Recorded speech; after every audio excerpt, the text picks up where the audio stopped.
France Inter, ni de droite ni de gauche. Le propos le plus drôle du moment est celui de la nouvelle directrice de France Inter, Adèle Van Rett. Dans les colonnes du quotidien gauchiste Le Monde, la nouvelle promue explique sans hésiter « France Inter n'est ni de droite ni de gauche, nous sommes une radio de service public indépendante qui préserve le pluralisme et l'esprit de contradiction. » Péremptoire, la compagne de Raphaël Enthoven ajoute « Je ne laisserai jamais dire le contraire ». Eh bien, raison de plus d'affirmer le contraire.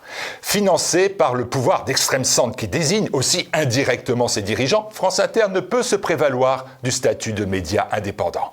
Le manque d'impartialité de cette radio, qui vit de l'impôt de tous les Français, est si criant que les plus moqueurs rappellent que France Inter est pluraliste puisque toutes les sensibilités de la NUPES s'y expriment. Quant à l'esprit de contradiction, il est volontairement mis sous le boisseau par l'interdiction faite à des centaines d'intellectuels, de journalistes, d'experts de s'exprimer sur une antenne où seuls bien-pensance et wokisme sont autorisés. Prenez les centaines d'invités prestigieux de TVL et dites-moi quand vous les avez entendus sur France Inter. France Inter dispose de moyens financiers considérables. Pendant la présidentielle, de nombreux candidats ont mis en cause cette boîte à propagande où la gauche la plus radicale, du journaliste à l'humoriste, tient le pavé. Il est vrai qu'il est devenu insupportable de payer cette pravda avec notre argent.